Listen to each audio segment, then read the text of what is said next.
Book 296. Good morning, good morning. Welcome back to Morning Motivation with Matthew Daniels, and today I'm going to tell you guys about the young woman and the $1 million idea.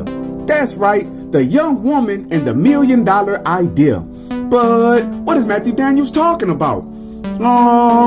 A long time ago, in a kingdom which stood next to a great sea, there lived a young woman who always felt in her heart that she would one day create something great and make a fortune off of her creativity and ingenuity. This young woman, who was one of my ancestors no less, spent every waking moment of her life trying to overcome the circumstances of her birth and elevate to a position of prestige, power, and wealth. One day, as she was working on creating the most delicious and delectable meal ever to grace the taste buds of mankind, she completed her latest concoction and took a bite. "Oh, my goodness," she exclaimed as the succulent sauces cascaded her tongue. "This is truly the best meal ever created. Indeed, I will make $1 million from this idea." The young woman called her 3 friends to come and taste her meal so that she could get their opinion on how it tasted.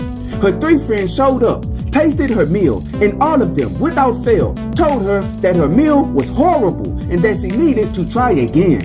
Distraught, but thanking them for their advice, the woman gave up on cooking and began to try her hand at another craft.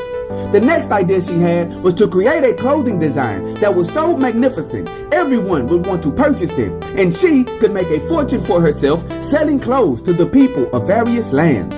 One day, after trying a multiplicity of patterns and different types of cloths, the young woman created a design that literally took her breath away. "Oh, my goodness," she exclaimed.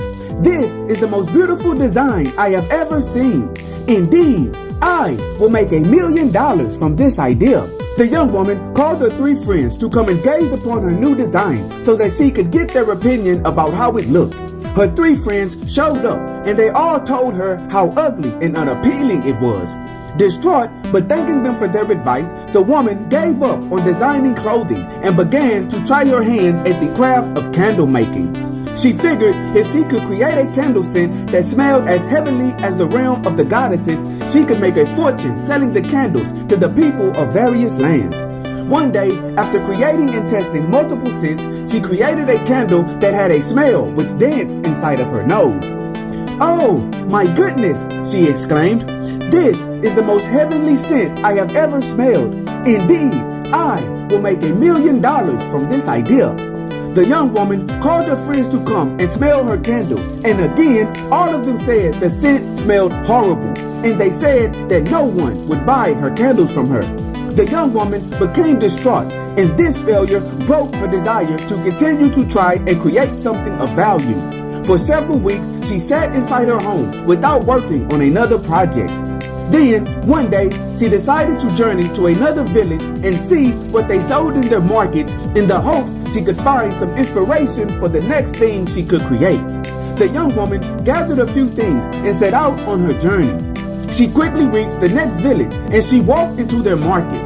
Shocked, she saw her 3 friends inside the market with 3 booths set up for selling products. One of her friends was selling the delicious meal she had created. One of her friends was selling clothing with a beautiful design she had created. And one of her friends was selling the candles with the heavenly scent she had created. In that moment, she realized that they only told her that her creations were not good so that they could discourage her and steal her ideas. The young woman promptly shut down all of their booths, and she began selling the products she created on her own. And she never again sought validation for any of her ideas from anyone other than herself. And so, the morning motivation of today is the young woman and the $1 million idea. Whenever you are trying to create something of value and importance, it can be very tempting to seek the opinion of those you trust. However, you cannot make the mistake of thinking the validation of others is more important than your own validation of yourself. Your value is not determined by others. If you know that what you have created has value, do not let anyone convince you that it does not. So today, learn how to trust your own opinion of yourself and always strive to do that which is good. And remember, you are awesome, you are amazing, you are wonderful, and you are great. And you are going to change the world. I just hope I'm still alive to see it, family. I'm out. Good morning. To order books in the Morning Motivation with Matthew Daniels book series, search Morning Motivation with Matthew Daniels on Amazon.com or visit www.dandyandbigherm.com.